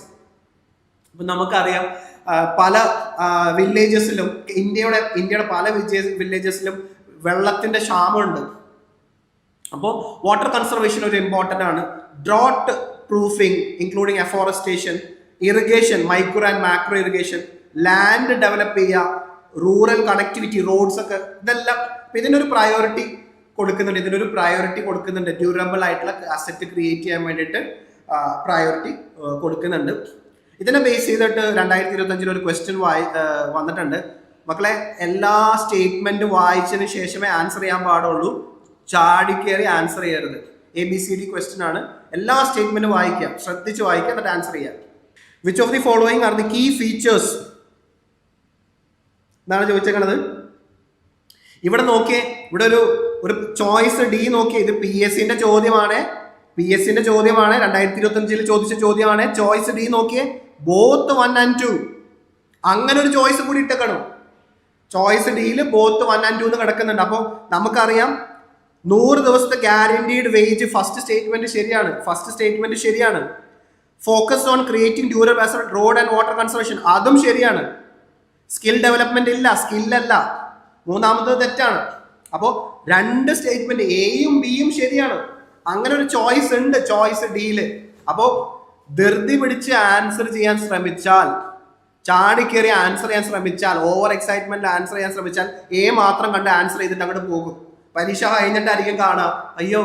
അപ്പൊ അതുകൊണ്ട് തന്നെ പഠിച്ച ക്വസ്റ്റ്യൻ വരുമ്പോൾ ഓവർ എക്സൈറ്റഡ് ആകരുത്. മൊത്തം ചോദ്യം വായിച്ചതിന് ശേഷമേ ഉത്തരം ചെയ്യാൻ പാടുള്ളൂ. ഇതൊക്കെ ഇതിന്റെ ഒരു പാഠങ്ങളാണ്. നിങ്ങൾ എക്സാമിന്റെ ഓളി ചെന്നിട്ട് തെറ്റ് ചെയ്യേണ്ട, അതിന് മുമ്പ് തന്നെ ഇതാണ് അടുത്ത അഡ്വാൻറ്റേജ്. പ്രീവിയസ് ഇയർ ക്വസ്റ്റ്യൻസ് ചെയ്താലുള്ള അടുത്ത അഡ്വാൻറ്റേജ് ഇതാണ്. PSC എങ്ങനത്തെ തരത്തിലുള്ള ചോദ്യങ്ങളാണ് ചോദിക്കുന്നത്, എന്തൊക്കെ ട്രാപ്പ് നിങ്ങൾക്ക് ഇട്ട് തരും എന്നൊക്കെ നിങ്ങൾക്ക് മനസ്സിലാക്കാൻ പറ്റും. അപ്പൊ ഞാൻ വീണ്ടും പറയാണ്, നമ്മുടെ ഒരു മെയിൻസിന് വേണ്ടിയുള്ള ഇപ്പൊ പ്രിലിംസ് ഞാൻ പറഞ്ഞില്ലേ, നിങ്ങൾ നല്ല രീതിയിൽ തന്നെ പഠിച്ചു. മലയാളം 50 മാർക്കും മലയാളം, ഇംഗ്ലീഷ്, മാത്സ് വരുന്നതുകൊണ്ട് അതിന്റെ ഒരു ബലത്തിൽ തന്നെയും പിന്നെ GS ബലത്തിൽ. പക്ഷെ മെയിൻസ് അങ്ങനെയല്ല. മെയിൻസ് പാസ്സാവണമെന്നുണ്ടെങ്കിൽ സബ്ജക്ട് വൈസ് നോളജ് നല്ലോണം വേണം. അപ്പോൾ നമ്മൾ എല്ലാ സബ്ജക്ട്സും എന്താണ് PYQ ഉണ്ടെങ്കിൽ ആദ്യം PYQ പഠിച്ചിട്ട് പിന്നെ പ്രാക്ടീസ് ക്വസ്റ്റ്യൻസ് ഒക്കെ ചെയ്തിട്ട് വേണം നിങ്ങൾ എന്ത് ചെയ്യേണ്ടത്, എക്സാമിന് പോകാൻ പാടുള്ളൂ. ഓക്കെ. ഇനി അടുത്ത ഒരു പ്ലാനിങ്, ഇതൊരു ഇമ്പോർട്ടൻ്റ് ആയ ഒരു ഈ Mahatma Gandhi national rural employment guarantee സ്കീമിന്റെ പ്ലാനിങ് പ്രോസസ്സിനെ കുറിച്ചിട്ട് നിങ്ങൾ അറിഞ്ഞിരിക്കണം. അപ്പോൾ ആ പ്ലാനിങ് പ്രോസസ്സ്, ഇത് ഞാൻ പറഞ്ഞു ഡീസെൻട്രലൈസേഷൻ ആയതുകൊണ്ട് ഈ നോളജ് കിട്ടുമ്പോഴേ പല ജനറൽ ആയിട്ടുള്ള സിവിക്സിന്റെ ക്വസ്റ്റ്യൻസ് നിങ്ങൾക്ക് ഡിഗ്രി പ്രിലിംസിൽ ചെയ്യാം. അല്ലെങ്കിൽ അതേപോലത്തെ സിമിലർ ആയിട്ടുള്ള മെയിൻസിന്റെ ഗവേണൻസ് പോലുള്ള, കേരള ഗവേണൻസ് പോലുള്ള ക്വസ്റ്റ്യൻസ് നിങ്ങൾക്ക് ചെയ്യാം. നിങ്ങൾക്ക് കൺസെപ്ച്വൽ ക്ലാരിറ്റി ഉണ്ടെങ്കിൽ, ഡീസെൻട്രലൈസേഷൻ എന്ന ക്വസ്റ്റ്യൻ മനസ്സിലായാൽ, അല്ലെങ്കിൽ പ്ലാനിങ്ങിന്റെ പ്രോസസ്സ് മനസ്സിലായി കഴിഞ്ഞാൽ. അപ്പോൾ പ്ലാനിങ് 2 ടൈപ്പ് പ്ലാനിങ് ഉണ്ട്. ടോപ്പ് ഡൗണും ബോട്ടം അപ്പും. അപ്പൊ നിങ്ങൾ പ്രിലിംസിനൊക്കെ പഠിച്ചതാണ് 5 ഇയർ പ്ലാൻസ്. 5 ഇയർ പ്ലാൻസിനെ കുറിച്ച് നിങ്ങൾ പഠിച്ചതാണ് അല്ലേ? 5 ഇയർ പ്ലാൻസിൽ നമുക്ക് പ്ലാനിങ് കമ്മീഷൻ ഉണ്ടായിരുന്നു. അപ്പൊ പ്ലാനിങ് കമ്മീഷൻ ഉള്ള സമയത്ത് ഇപ്പൊ പ്ലാനിങ് കമ്മീഷൻ ഇല്ല, നീതി ആയോഗാണ്. പ്ലാനിങ് കമ്മീഷൻ ഉള്ള സമയത്ത് അത് ടോപ്പ് ഡൗൺ ആയിരുന്നു. ടോപ്പ് ഡൗൺ എന്ന് വെച്ചാൽ എന്താ? ടോപ്പ് ഡൗൺ എന്ന് വെച്ചാൽ ടോപ്പിലുള്ളവർ തീരുമാനിക്കുന്നുണ്ട്, താഴോട്ട് എന്ത് ചെയ്യും, ഇങ്ങനെ പറഞ്ഞു മീൻസ് അത് ഇങ്ങനെ താഴെ തട്ടിലോട്ട് ഇറങ്ങി ചെന്ന് അവിടെ താഴെ തട്ടിലോട്ട്. അപ്പൊ തീരുമാനങ്ങളൊക്കെ എടുക്കുന്നത് ടോപ്പിലുള്ളവരാ. അതായത് ഏറ്റവും ഹൈ പൊസിഷനിൽ നിൽക്കുന്നവർ, അവർക്ക് എന്താണെന്ന് വെച്ചാൽ മീൻസ് താഴെ ഗ്രൗണ്ട് ലെവലിൽ ഗ്രാസ് റൂട്ടിൽ താഴെ തട്ടിൽ അവർക്ക് എന്താണ് വേണ്ടതെന്നുള്ളത്. ഇപ്പോൾ ഞാൻ പറഞ്ഞു എല്ലാ വില്ലേജിനും എടുത്താൽ ഇപ്പോൾ കേരളത്തിലെ കാസർഗോഡിലുള്ള ഒരു വില്ലേജും ഒരു വില്ലേജും തിരുവനന്തപുരത്തുള്ള ഒരു വില്ലേജും അല്ലെങ്കിൽ ഒരു കൊല്ലത്തുള്ള വില്ലേജും തമ്മിൽ അവരുടെ ആവശ്യങ്ങൾ ഡിഫറെന്റ് ആണ്, സെയിം അല്ല. പറയുമ്പോൾ അവരെല്ലാവരും ഒരു സ്റ്റേറ്റിന്റെ ഭാഗമാണ്, വയനാട്, ഇടുക്കി.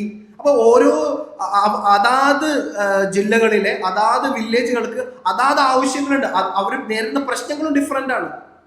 ഓക്കെ, ഇപ്പൊ ഈ ഫോറസ്റ്റ് ഉള്ള ഏരിയാസിലൊക്കെ ആണെങ്കിൽ അത് അവര് പ്രതീക്ഷിക്കാത്ത ഒരു, നമുക്കറിയാം വന്യജീവികളെ കൊണ്ടുള്ള അതിന് റിലേറ്റഡ് ആയിട്ടുള്ള പ്രോബ്ലംസ് ഒക്കെ ഉണ്ട്. അപ്പൊ ഓരോ വില്ലേജിനും ഓരോ പാലക്കാടൊക്കെ ആണെങ്കിൽ അവിടെ ചൂട് കാരണം മറ്റു സ്റ്റേറ്റിൽ വെച്ചിട്ട് അപ്പൊ അവര് അത് ഫേസ് ചെയ്യുന്ന ഒരു പ്രോബ്ലം ഉണ്ട്. അപ്പൊ ആ സമയത്ത് ഇവർക്ക് എങ്ങനെ വർക്ക്, ഈ സമയത്ത് ചൂട് കാലത്ത് എങ്ങനെ വർക്ക് കൊടുക്കാം, അപ്പൊ ഒരു ടൈമിങ്ങിൽ അഡ്ജസ്റ്റ്മെന്റ് ചെയ്യണം, അല്ലെങ്കിൽ അങ്ങനത്തെ തരത്തിലുള്ള വർക്ക് കൊടുക്കണം. അപ്പോൾ ഉദ്ദേശം ഇതാണ്. അപ്പൊ നമ്മുടെ പ്ലാൻസ്, അതായത് 5 year പ്ലാൻസ് നടത്തുമ്പോൾ അതിന്റെ ഒരു വലിയൊരു പോരായ്മ എന്താണെന്ന് വെച്ചാൽ എന്തായിരുന്നു, ടോപ്പ് ഡൗൺ ആയിരുന്നു. അതായത് ലോവർ ലെവലിൽ വില്ലേജിനോടൊന്നും ചോദിച്ചില്ല നിങ്ങൾക്ക് എന്താണ് വേണ്ടതെന്നുള്ളത്, ഓരോ ജില്ലകളോട് ചോദിച്ചില്ല നിങ്ങൾക്ക് എന്താ വേണ്ടതെന്നുള്ളത്. എല്ലാം കേന്ദ്രത്തിൽ നിന്നാണ്, ഡൽഹിയിൽ നിന്നാണ് എല്ലാം പ്ലാൻ ചെയ്ത് താഴത്തെ. മീൻസ് കൺസൾട്ടേഷൻ ഒക്കെ ഉണ്ടായിരുന്നു, പക്ഷെ അതൊന്നും എഫക്റ്റ് വരുന്നില്ല. പക്ഷെ ബോട്ടം അപ്പ് അപ്രോച്ച് അങ്ങനെയല്ല, ബോട്ടം അപ്പ് താഴെയാണ്. അപ്പോൾ എന്ത് ചെയ്യും, ഇവിടെ നോക്കി, ഇവിടെ എല്ലാം ഇങ്ങനെ തീരുമാനങ്ങൾ എടുക്കുന്നത് ഗ്രാമസഭയിൽ നിന്ന് തുടങ്ങി, ഗ്രാമസഭയിൽ നിന്ന് തുടങ്ങി, അത് ഗ്രാമപഞ്ചായത്ത് വഴി ബ്ലോക്ക് പഞ്ചായത്തിൽ നിന്ന് നേരെ ജില്ലാ പഞ്ചായത്തിൽ നിന്ന് സ്റ്റേറ്റിൽ നിന്ന് സെന്റർ. അപ്പൊ ഇങ്ങനെ എന്ത് ചെയ്യും, ഇവർക്ക് വേണ്ട ആവശ്യങ്ങൾ സെന്റർ അത് അപ്രൂവ് ചെയ്യും. ഇതാണ് ബോട്ടം അപ്പ് അപ്രോച്ച് എന്ന് പറയുന്നത്. അപ്പൊ അത് നമ്മുടെ സക്സസിന് കാരണമായിട്ടുണ്ട്, NRGന്റെ സക്സസിന് കാര്യമുണ്ട്. അപ്പൊ നമ്മുടെ ഇതെന്ന് പറഞ്ഞാൽ ഡീസെൻട്രലൈസ്ഡ് ആണ്, ബോട്ടം അപ്പ് അപ്രോച്ച് ആണ്. പ്ലാനിങ്ങിലും മാത്രമല്ല ഇംപ്ലിമെന്റേഷനും. അപ്പോൾ എന്ത് പ്ലാൻ ചെയ്യുമ്പോഴും എന്ത് ഇംപ്ലിമെന്റ് ചെയ്യുമ്പോഴെങ്കിലും ഡീസെൻട്രലൈസേഷൻ ബോട്ടം അപ്പ് അപ്രോച്ച് ഉണ്ടായാൽ സക്സസിനുള്ള സാധ്യത ഗോളാണ്. അപ്പോൾ എന്ത് സംഭവിക്കും, ലോക്കൽ കമ്മ്യൂണിറ്റിക്ക് വേണ്ട സംഭവങ്ങൾ എന്ത് ചെയ്യാൻ പറ്റും, ഗവൺമെന്റിന് പ്രൊവൈഡ് ചെയ്യാൻ പറ്റും. അപ്പോൾ എങ്ങനെയാണ് ഇത് ഗ്രാമസഭ, ഞാൻ പറഞ്ഞു ഓൾറെഡി ഡീറ്റെയിൽസ് ഒക്കെ ഞാൻ തന്നതാണ്. ഗ്രാമസഭ എന്ത് ചെയ്യും, തീരുമാനിക്കും. ഇനീഷ്യലി എന്ത് ചെയ്യും, നമുക്കറിയാം ഗ്രാമസഭ എന്താണ് ചെയ്യണമെന്ന് നമുക്കറിയാം. ഗ്രാമസഭ എന്ത് ചെയ്യും, അതായത് അവർക്ക് വേണ്ട ഒരു വർഷത്തേക്ക്, നമുക്കറിയാം ഇതൊരു ഒരു പർട്ടിക്കുലർ ഫിനാൻഷ്യൽ ഇയറിലേക്കാണല്ലോ NRGയുടെ വർക്ക് കൊടുത്തിട്ടുള്ളത്. അപ്പോൾ ഒരു പർട്ടിക്കുലർ ഫിനാൻഷ്യൽ ഇയറിലേക്കുള്ള വർക്ക് അവർ സ്റ്റാർട്ട് ചെയ്യും. അവരുടെ ആനുവൽ പ്ലാൻ അവർ സ്റ്റാർട്ട് ചെയ്യും. അവരെന്ത് ചെയ്യും, ആ ഗ്രാമസഭയിലുള്ള മെമ്പേഴ്സ്, ഞാൻ പറഞ്ഞു കേരളത്തിലെ കുടുംബശ്രീ ആയിരിക്കും. ഓക്കെ, അപ്പൊ അവർ തമ്മിൽ ഗ്രാമസഭയിലുള്ളവർ എന്ത് ചെയ്യും, അവർ ഡിസ്കസ് ചെയ്യും നമുക്ക് എന്താണ് വേണ്ടത്. ഓക്കെ, ഇനി അപ്പൊ ആവശ്യം മനസ്സിലായി. ഇനി ഏതൊക്കെ പ്രോജക്റ്റ് നമുക്ക് ഈ വർഷം നടപ്പിലാക്കാം. വാട്ടർ കൺസർവേഷൻ വേണോ, റൂറൽ റോഡ് വേണോ, ലാൻഡ് ഡെവലപ്മെന്റ് വേണോ, അപ്പൊ അവർക്ക് അത് പ്രയോറിറ്റൈസ് ചെയ്യാം. അപ്പൊ ഗ്രാമസഭ പ്ലാൻ ഇനീഷ്യേറ്റ് ചെയ്തു. ഇനി ഗ്രാമസഭ പ്ലാൻ ഇനീഷ്യേറ്റ് ചെയ്തിട്ട് പിന്നെ ഇനി ഇതെന്ത് ചെയ്യണം, അതിലൊരു ബഡ്ജറ്റ്, എത്ര പൈസ ആകുമെന്നും കൂടി പറഞ്ഞു കൊടുക്കണം. ഇത് ഭയങ്കര ഇമ്പോർട്ടൻ്റ് ആയ വേർഡാണ്. ലേബർ ബഡ്ജറ്റ് എത്രയാകും, ലേബറിന്റെ ബഡ്ജറ്റാണ്, മൊത്തം ബഡ്ജറ്റ് അല്ല. ലേബറിന് വേണ്ട പണി, എത്ര ജനങ്ങൾ, മീൻസ് ഈ ഒരു പർട്ടിക്കുലർ വില്ലേജിൽ എത്ര പേർക്ക് പണി കൊടുക്കണം, how many people need work, എത്ര ദിവസത്തേക്ക്, അപ്പൊ ആർക്കൊക്കെ ജോലി വേണം, എത്ര ദിവസത്തേക്ക് നമുക്ക് ജോലി കൊടുക്കാം. അപ്പൊ അതിൻ്റെ ഒരു എസ്റ്റിമേറ്റ്, അതിനെയാണെന്ന് പറയുന്നത് ലേബർ ബഡ്ജറ്റ് എന്ന് പറയുന്നത്. ഈ വേർഡ് ഭയങ്കര ഇമ്പോർട്ടൻ്റ് ആണ്, ലേബർ ബഡ്ജറ്റ് എന്നുള്ള കൺസെപ്റ്റ്. അപ്പോൾ ലേബർ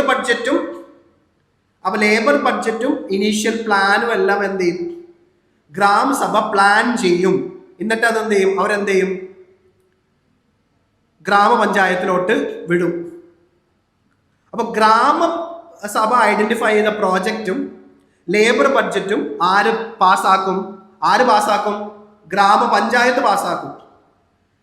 അപ്പൊ ഇവര് തന്ന ഈ പ്ലാൻസ് എല്ലാം എന്ത് ചെയ്യും, ഗ്രാമപഞ്ചായത്ത് ഒരു കൺസോളിഡേറ്റ് ചെയ്ത് റെക്കമെൻഡ് എന്തായിട്ട് ആർക്ക് അയച്ചു കൊടുക്കും, ഒരു ആനുവൽ പ്ലാൻ ആയിട്ട്, ആ പർട്ടിക്കുലർ പഞ്ചായത്തിന്റെ ആനുവൽ പ്ലാൻ, ഡെവലപ്മെന്റൽ പ്ലാൻ ആയിട്ട്, ആ പഞ്ചായത്തിന്റെ ആനുവൽ ഡെവലപ്മെന്റ് പ്ലാൻ ആയിട്ട് അവരുടെ മേലെയുള്ള, ഗ്രാമപഞ്ചായത്തിന്റെ മേലെ ആരായിരിക്കുന്നത്, ബ്ലോക്ക് പഞ്ചായത്തിന്റെ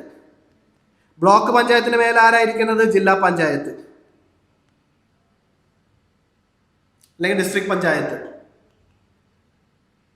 ഓക്കെ. അപ്പൊ അവരെന്ത് ചെയ്യും, നേരെ അടുത്ത ലെവലിലോട്ട് കയറ്റി വിടും. എന്താണ്, എന്നിട്ട് പിന്നെ ബ്ലോക്ക് പഞ്ചായത്ത്. അപ്പൊ ഒരു ബ്ലോക്ക് എന്ന് പറയുമ്പോൾ പല വില്ലേജ് അല്ലേ, ഒരു ബ്ലോക്കിൽ പല വില്ലേജസ് ഉണ്ടാവും, ഒരുപാട് പഞ്ചായത്തിന്റെ പ്ലാൻ വന്നിട്ടുണ്ടാവും. അപ്പൊ ആ ബ്ലോക്കിനകത്തുള്ള എല്ലാ വില്ലേജസിന്റെയും പ്ലാൻ അവർ കൺസോളിഡേറ്റ് ചെയ്തിട്ട് ജില്ലാ പഞ്ചായത്തിന് ഇട്ട് കൊടുക്കും. ജില്ലാ പഞ്ചായത്ത് എല്ലാ ബ്ലോക്കിലെയും പ്ലാൻ കൺസോളിഡേറ്റ് ചെയ്ത് ജില്ലാ പ്ലാനായി മാറും, ഡിസ്ട്രിക്ട് പ്ലാനായി മാറിയിട്ട് സ്റ്റേറ്റിന് അയച്ചു കൊടുക്കും. സ്റ്റേറ്റ് എല്ലാ ഡിസ്ട്രിക്ട് പ്ലാനും കൂടി കൂട്ടിയിട്ട് സ്റ്റേറ്റ് പ്ലാൻ ആക്കിയിട്ട് സെൻട്രൽ അയച്ചു കൊടുക്കും. ഇതാണ് പ്ലാനിങ് പ്രോസസ്സ്. അപ്പൊ ഇത് അറിഞ്ഞിരിക്കുക, പ്ലാനിങ് പ്രോസസ്സ് അറിഞ്ഞിരിക്കുക. അതിനെ കുറിച്ചിട്ടും 2025 PSC ക്വസ്റ്റ്യൻ ചോദിച്ചിട്ടുണ്ട്. മക്കളെ ഒന്ന് ആൻസർ ചെയ്തേ. Which of the following is a main feature of the planning process? Yes. നോക്കാം. ഡിസ്ട്രിക്ട് മജിസ്ട്രേറ്റിന് റോൾ ഉണ്ടോ? ഇല്ല. പഞ്ചായത്ത് ഡയറക്ട്ലി മിനിസ്ട്രിക്കാണ് കൊടുക്കുന്നത്? ഇല്ല. അത് ഡയറക്ട്ലി മിനിസ്ട്രിക്കല്ല കൊടുക്കുന്നത്, നമ്മൾ പഠിച്ചതാണ്. ലേബർ ബഡ്ജറ്റ് ഗ്രാമസഭയുടെ അപ്രൂവൽ ഇല്ലാണ്ടാണോ? അതുമല്ല. ലേബർ ബഡ്ജറ്റ് എന്താണെന്ന് അറിയാം. ലേബർ ബഡ്ജറ്റ് തയ്യാറെടുക്കുന്നത് ഗ്രാമസഭയിൽ നിന്നാണ് പഞ്ചായത്തിലോട്ട് പോകുന്നത്. അല്ല. അപ്പൊ ഗ്രാമസഭ ആണത് പ്രിപ്പയർ ചെയ്യുന്നത്. തെറ്റാണത്. അപ്പൊ 3 സ്റ്റേറ്റ്മെന്റും തെറ്റാണ്. Annual plans are initiated with the participation of the ഇതെല്ലാം സ്റ്റാർട്ട് ചെയ്യുന്നത് ഗ്രാമസഭയിൽ നിന്നാണ്. അപ്പൊ ഡി ആണ് ആൻസർ. ഗുഡ്. ഇതൊരു കറണ്ട് അഫെയർ കൂടിയാണ്. ഇത് അറിഞ്ഞിരിക്കുക. ഇതൊരു കറണ്ട് അഫെയറും കൂടിയാണ്. ഓക്കെ. എല്ലാ ഗവൺമെന്റ് സ്കീംസും പല തരത്തിലുള്ള സ്കീമുകളുണ്ട്. അത് നമുക്ക് വരും ക്ലാസ്സുകളിൽ പഠിക്കാം. പക്ഷെ ഇപ്പൊ നിങ്ങൾ തൽക്കാലം അറിഞ്ഞിരിക്കേണ്ടത് നമുക്ക് സെൻട്രൽ ഗവൺമെന്റും സ്റ്റേറ്റ് ഗവൺമെന്റും തമ്മിലൊരു കോപ്പറേഷൻ ഉണ്ടായാൽ മാത്രമേ, സെൻട്രൽ ഗവൺമെന്റും സ്റ്റേറ്റ് ഗവൺമെന്റും തമ്മിൽ ഒരു സഹകരണം ഉണ്ടായാൽ മാത്രമേ ഒരു സ്റ്റേറ്റിലെ പല സ്കീമുകളും സക്സസ്ഫുൾ ആവുള്ളൂ. ഇപ്പോൾ ഇന്നലെ ഞാൻ വായിച്ച ഒരു ന്യൂസാണ്. നമുക്കറിയാം തമിഴ്നാട്ടിൽ ഒരു വൻ ചേഞ്ച് ഉണ്ടായിട്ടുണ്ട്. Actor Vijay CM, most probably he will become CM. എന്താണ്, പ്രധാനമന്ത്രിയോട് ഹെൽപ്പ് ചോദിച്ചു. എന്താണ്, സഹകരിക്കണമെന്ന് പറഞ്ഞു. ഓക്കെ, നന്ദിയും പറഞ്ഞു, സഹകരിക്കണമെന്ന് പറഞ്ഞു. എന്നുവെച്ചാല് തമിഴ്നാട് CM ആയിക്കോട്ടെ, കേരള CM ആയിക്കോട്ടെ, എലക്ഷൻ വരെ അവർ തമ്മിൽ ഫൈറ്റ് ചെയ്യും. എലക്ഷൻ കഴിഞ്ഞാൽ പിന്നെ ജനങ്ങൾക്കാണ് ഇമ്പോർട്ടൻസ് കൊടുക്കേണ്ടത്. അപ്പൊ അവിടെ സെൻട്രലായിട്ട് ഫൈറ്റ് ചെയ്ത് നിന്ന് കഴിഞ്ഞാൽ, ഭരണത്തിൽ സെൻട്രലായിട്ട് ഫൈറ്റ് ചെയ്ത് അവിടെ പൊളിറ്റിക്സ് ഒക്കെ മാറ്റി വെക്കണം. പൊളിറ്റിക്സ് ഒക്കെ മാറ്റിവെച്ച് ജനങ്ങളുടെ സേവ ആണ് എല്ലാം. സെൻട്രൽ ഗവൺമെന്റും സ്റ്റേറ്റ് ഗവൺമെന്റും പവർ നൽകിയത് ജനങ്ങളാണ്. അല്ലാണ്ട് അവർക്ക് ആർക്കും പവർ വേറെ ആരും കൊടുത്തിട്ടില്ല. കോൺസ്റ്റിറ്റ്യൂഷനും ജനങ്ങളാണ് അവർക്ക് പവർ കൊടുത്തിട്ടുള്ളത്. അപ്പൊ അവരുടെ ജോലിയാണ് ജനങ്ങൾക്ക് വേണ്ട ആവശ്യങ്ങൾ സമയത്തിന് കൊടുക്കുക എന്നുള്ളത്. അപ്പൊ അതുകൊണ്ട് തന്നെ സെൻട്രൽ സ്റ്റേറ്റ് കോർപ്പറേഷൻ ഭയങ്കര ഇമ്പോർട്ടന്റ് ആണ്. സെൻട്രൽ സ്റ്റേറ്റ് കോർപ്പറേഷൻ ഫെയിൽ ആയി കഴിഞ്ഞാൽ പലതും ലോ ആൻഡ് ഓർഡർ മെഷീനറി മാത്രമല്ല, പല സർവീസസും കറക്റ്റ്ലി ഇംപ്ലിമെന്റ് ചെയ്യാൻ പറ്റാതെ പോകും. കാര്യം സെൻട്രലിന് വലിയൊരു റോൾ ഉണ്ട്. ഫണ്ട് പല ഗവൺമെന്റ് സ്കീമിലും ഫണ്ട് കൊടുക്കുന്നതില്, കാരണം നമ്മുടെ ടാക്സേഷൻ പവറിൽ, നമ്മുടെ ഫെഡറൽ സിസ്റ്റം ടാക്സേഷൻ പവറിൽ സെൻട്രലിനാണ് കൂടുതൽ വരുമാനമുള്ളത്. ഉത്തരവാദിത്വം കൂടുതൽ സ്റ്റേറ്റിനും. അപ്പൊ സ്റ്റേറ്റിന് ഉത്തരവാദിത്വം കൂടുതലും പണം ഇല്ലാന്നുണ്ടെങ്കിൽ സ്റ്റേറ്റിന് സഹായിക്കേണ്ട ഒരു ഉത്തരവാദിത്വം സെന്ററിനുണ്ട്. അപ്പൊ സെന്ററിന്റെ ഫിനാൻഷ്യൽ സപ്പോർട്ടും അഡ്മിനിസ്ട്രേറ്റീവ് സപ്പോർട്ടൊക്കെ ഭയങ്കര ഇമ്പോർട്ടൻ്റ് ആണ്. ഏറ്റവും പ്രധാനപ്പെട്ടതാണ് ഫിനാൻഷ്യൽ സപ്പോർട്ട്. അപ്പൊ ഈ ഫിനാൻഷ്യൽ സപ്പോർട്ട് കിട്ടണമെന്നുണ്ടെങ്കിൽ, സമയത്ത് കിട്ടണമെന്നുണ്ടെങ്കിൽ സെന്ററും സ്റ്റേറ്റും അവരുടെ ഹെഡ് തമ്മിൽ, ചീഫ് മിനിസ്റ്ററും പ്രൈം മിനിസ്റ്ററും തമ്മിൽ നല്ല കോപ്പറേഷനിലായിരിക്കണം. അവർ ഏത് പാർട്ടി ആയിക്കോട്ടെ, ഇലക്ഷൻ മുമ്പ് വരെ തമ്മിൽ അടിയുണ്ടാക്കിയിട്ടുണ്ടാവും. പക്ഷെ അത് കഴിഞ്ഞാൽ തീർന്നു. അപ്പൊ അത് ഭയങ്കര ഇമ്പോർട്ടൻ്റ് ഒരു ഫാക്ടറാണ്. അപ്പൊ ഈ ഡിവിഷൻ ഭയങ്കര ഇമ്പോർട്ടൻ്റ് ആണ്. അപ്പൊ ഇവിടെ സെന്റർ എത്ര പ്രൊവൈഡ് ചെയ്യും, സ്റ്റേറ്റ് എത്ര പ്രൊവൈഡ് ചെയ്യും എന്നുള്ളത് എല്ലാ ഗവൺമെന്റ് സ്കീമിലും തന്നിട്ടുണ്ടാവും. നിങ്ങൾ ഏത് ഗവൺമെന്റ് സ്കീം പഠിച്ചാലും സെന്ററിന്റെ ഷെയറും സ്റ്റേറ്റിന്റെ ഷെയറും നിങ്ങൾ, അല്ലെങ്കിൽ സെന്ററിന്റെ റോളും സ്റ്റേറ്റിന്റെ റോളും എന്താണ് ആ സ്കീമിലുള്ളത് പഠിച്ചിരിക്കണം. അതിനെ ബേസ് ചെയ്തിട്ടായിരിക്കും പല ഗവൺമെന്റ് സ്കീമിന്റെ ക്വസ്റ്റ്യൻസ് ചോദിക്കുക. ഓക്കെ, അപ്പൊ അത് നിങ്ങൾ മനസ്സിൽ വെച്ചിട്ട് വേണം പഠിക്കാൻ. അപ്പൊ ഈ കേസിൽ NRGന്റെ കേസും അതേപോലെ തന്നെ പുതിയ ആക്ട് NRGയും വികസിത് ഭാരതും തമ്മിൽ നമുക്കൊന്ന് കമ്പയർ ചെയ്യാം. സെൻട്രൽ സ്റ്റേറ്റ് ഷെയറിംഗിൽ ഞാൻ ഒരു കോൺട്രവേഴ്സി ഉണ്ടായിന്ന് പറഞ്ഞില്ലേ? എന്താണ് ആ കോൺട്രവേഴ്സി? ഇവിടെയാണ് ആ സെൻട്രൽ സ്റ്റേറ്റ് ഷെയറിംഗിലാണ് പ്രശ്നമുള്ളത്. 100 എന്നുള്ളത് 125 ആക്കി എന്ന് ഞാൻ പറഞ്ഞു. ഒരു NREGA 100 ആണെങ്കിൽ റാംജി ആക്ടിൽ അത് 125 ദിവസമാക്കി. അത് നല്ല കാര്യമാണ്. പക്ഷേ ഈ 125 ദിവസം നടപ്പിലാക്കാൻ പറ്റുമോ ഇല്ലയോ എന്നുള്ളതാണ് ക്വസ്റ്റ്യൻ മാർക്ക്. അതെന്താണ് ഞാൻ പറഞ്ഞുതരാം. ഓക്കെ, അപ്പോൾ ആദ്യം നമുക്ക് നാഷണൽ റൂറൽ എംപ്ലോയ്മെന്റ് ഗ്യാരണ്ടി ആക്ടിലെ ഷെയർ പെർസെൻറ്റേജ് പഠിക്കാം, എത്രയാണെന്നുള്ളത്. അപ്പൊ അത് ആക്ടിൽ തന്നെ എടുത്ത് പറയുന്നുണ്ട്. ആക്ടിൽ എന്താ പറയുന്നത്? സെൻട്രൽ ഗവൺമെന്റ് 100% വേജസ്, അൺസ്കിൽഡ് വേജസിന്റെ കോസ്റ്റ് ബിയർ ചെയ്യേണ്ടത് 100% വേജസിന്റെ കോസ്റ്റ് ബിയർ ചെയ്യുന്നത് സെൻട്രൽ ആണ്, ആസ് പെർ NREGA. ഇനി നമുക്കറിയാം, നമുക്ക് ഒരു റോഡൊക്കെ പണിയാണെങ്കിൽ ഈ വേജസ് മാത്രമല്ല, എന്തെങ്കിലും ഒരു അസറ്റ് ക്രിയേറ്റ് ചെയ്യാൻ നേരത്ത് കോസ്റ്റ് ഓഫ് മെറ്റീരിയൽസ് ഉണ്ടാവുമല്ലോ, ആ മെറ്റീരിയൽസിന്റെ കോസ്റ്റ്, അതിന്റെ 75% കൊടുക്കേണ്ടത് ആരാണ്? സെൻട്രൽ ഗവൺമെന്റ് ആണ്. അപ്പൊ ബാക്കി 25% ആര് കൊടുക്കും? സ്റ്റേറ്റ് ഗവൺമെന്റ് പ്രൊവൈഡ് ചെയ്യും. അപ്പൊ ഒരു മെറ്റീരിയൽ കോസ്റ്റ് 75% സെൻട്രും 25% സ്റ്റേറ്റും. വേജസ് 100% ആരാണ്? സെൻട്രൽ ആണ്. ഇനി അത് കൂടാണ്ട് ഏതൊരു പ്രോഗ്രാം നടപ്പിലാക്കണമെങ്കിലും അഡ്മിനിസ്ട്രേറ്റീവ് കോസ്റ്റ് ഉണ്ടാവും. എന്ന് വെച്ചാല് ഇപ്പൊ ഒരു പർട്ടിക്കുലർ ഒരു റോഡ് NREGന്റെ ഭാഗമായിട്ട് ഒരു റോഡ് പണിയാണ്. അപ്പൊ റോഡ് പണിയാൻ വേണ്ടിയിട്ട് ഈ വർക്കർ മാത്രം പോരാല്ലോ, അവിടെ ഒരു കോൺട്രാക്ടർ വേണം, അല്ലെങ്കിൽ അതിന്റെ കണക്കുകളെല്ലാം നോക്കാൻ വേണ്ടിയിട്ട് ഒരു അക്കൗണ്ടന്റ് വേണം. അപ്പോൾ കുറെ അഡ്മിനിസ്ട്രേറ്റീവ് സ്റ്റാഫും അഡ്മിനിസ്ട്രേറ്റീവ് മെഷീനറിയും, പിന്നെ അവർക്ക് വേണ്ട ചിലപ്പോൾ ഭക്ഷണം, അങ്ങനെ കുറെ അലവൻസ് ഒക്കെ ഉണ്ടാവും. അപ്പൊ അഡ്മിനിസ്ട്രേറ്റീവ് ഭാഗത്തിന്റെ എക്സ്പെൻസിനെയാണ് എന്ന് പറയുന്നത് അഡ്മിനിസ്ട്രേറ്റീവ് കോസ്റ്റ് എന്ന് പറയുന്നത്. അപ്പോൾ അഡ്മിനിസ്ട്രേറ്റീവ് കോസ്റ്റിന്റെ മീൻസ് ആ ഒരു പ്രോജക്റ്റിന്റെ 6% വരെ അഡ്മിനിസ്ട്രേറ്റീവ് കോസ്റ്റ് ആര് വഹിക്കും? സെൻട്രൽ വഹിക്കും. 100 രൂപയാണ് പ്രോജക്റ്റിന്റെ കോസ്റ്റ് എങ്കിൽ 6 രൂപ വരെ സെൻട്രൽ വഹിക്കും. 6 മേലെ ആയാൽ, അഡ്മിനിസ്ട്രേറ്റീവ് കോസ്റ്റിന്റെ 6% കൂടുതലായാൽ അത് ആര് വഹിക്കും? സ്റ്റേറ്റ് ബിയർ ചെയ്യണം. 6% മേലെ ആണെങ്കിൽ 6% വരെ അത് പ്രശ്നമില്ല. ഇനി നമുക്കറിയാം അൺഎംപ്ലോയ്മെന്റ് അലവൻസ് അതാരാ കൊടുക്കേണ്ടത്? അൺഎംപ്ലോയ്മെന്റ് അലവൻസ് എന്തുകൊണ്ടാണ് ഉണ്ടാകാൻ കാരണം? 15 ദിവസത്തിനുള്ളിൽ ജോലി കൊടുത്തില്ല എന്നുണ്ടെങ്കിൽ ആണ് അൺഎംപ്ലോയ്മെന്റ് അലവൻസ് കൊടുക്കേണ്ടത്. അത് കൊടുക്കേണ്ടത് സ്റ്റേറ്റ് ഗവൺമെന്റ് ആണ്. ഇതാണ് ഒറിജിനൽ NREGA ആക്ടിൽ ഉള്ളത്. ഇനി വികസിത് ഭാരതിൽ ഇവിടെ എന്ത് മാറ്റം വരുത്തിയത്? ഈ മൊത്തം, അതായത് വേജസിന് മൊത്തം ഷെയറിങ്ങില്, സെൻട്രൽ സ്റ്റേറ്റ് ഷെയറിങ്ങില് ഇനി സെൻട്രൽ പറഞ്ഞു, ഇനി ഞാൻ 100% തരാൻ പോകുന്നില്ല. എന്ത് ചെയ്യുന്നു? ഞാൻ ഇനി ടോട്ടൽ കോസ്റ്റിന്റെ 60% ഞാൻ തരുള്ളൂ, 40% സ്റ്റേറ്റ് വഹിക്കണം. എന്ന് വെച്ചാല് 100 കോടി രൂപയാണ് ഒരു വികസിത് ഭാരതിന്റെ ഒരു പ്രൊജക്റ്റുമായിട്ട് ബന്ധപ്പെട്ട് ഒരു റൈറ്റ് ടു വർക്ക് ഇംപ്ലിമെന്റ് ചെയ്യുന്നെങ്കിൽ 100 കോടി ചെലവാകുമെങ്കിൽ 60 കോടി സെൻട്രൽ ഗവൺമെന്റ് തരും, 40 കോടി സ്റ്റേറ്റ് ഗവൺമെന്റ് വരും. ഇപ്പൊ നമുക്കറിയാം പ്രധാനപ്പെട്ട എക്സ്പെൻസസ് ആയ വേജസും കോസ്റ്റ് ഓഫ് മെറ്റീരിയൽസും ഭൂരിഭാഗവും സ്പെൻഡ് ചെയ്തിരുന്നത് ആരായിരുന്നു? സെൻട്രൽ ആയിരുന്നു. ഇപ്പൊ 40%, ഇപ്പോൾ കേരളം പോലുള്ള സ്റ്റേറ്റില് 40 കോടി അല്ലെങ്കിൽ 40% കൊണ്ടുവരാന്ന് പറഞ്ഞു കഴിഞ്ഞാൽ അവർക്ക് വീണ്ടും എക്സ്ട്രാ റവന്യൂ ക്രിയേറ്റ് ചെയ്യേണ്ടി വരും. അപ്പൊ സ്റ്റേറ്റ് എന്ത് ചെയ്യും?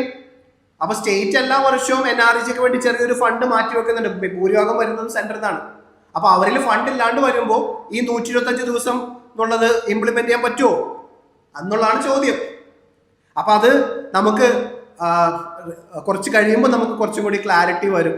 ഇത് നടപ്പിലാക്കാൻ പറ്റുമോ ഇല്ലയോ എന്നുള്ളത്. ഇത് നിലവിൽ അതായത് ഓൾറെഡി ഡിസംബറിൽ പാസ്സാക്കിയെങ്കിലും ഈ ആക്ട് നിലവിൽ വന്നിട്ടില്ല. അപ്പോൾ നിലവിൽ വന്ന് നടപ്പിലാക്കി വരുമ്പോൾ ഓരോ സ്റ്റേറ്റും എന്താണ് സംഭവിച്ചെന്നുള്ളത് നമുക്ക് അപ്പോൾ ഒരു ക്ലാരിറ്റി കിട്ടും. അപ്പോൾ അത് നിങ്ങളൊന്ന് അറിഞ്ഞിരിക്കേണ്ട ഒരു കാര്യമാണ്. അപ്പൊ അത് നോക്കാം. അപ്പൊ ഇതൊരു ഇമ്പോർട്ടന്റ് ആയിട്ടുള്ള ഒരു കറണ്ട് അഫയർ ആണ്. അവിടെ ഒന്നുകൂടി വികസിത് ഭാരതിന്റെ സെക്ഷൻ എടുക്കുമ്പോൾ ഒന്നുകൂടി നമുക്കൊരു റിവിഷൻ പോലെ ചെയ്യാം.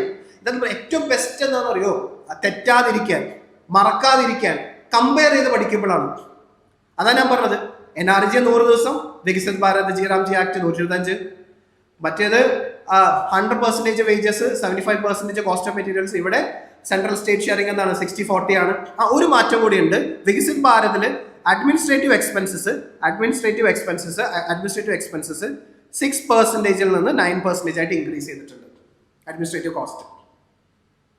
എന്തായാലും നമുക്ക് അവിടെ വിക്സ് പറഞ്ഞില്ല, അത് നമുക്കത് അവിടെ ഡീറ്റെയിൽ ആയിട്ട് പഠിക്കാം.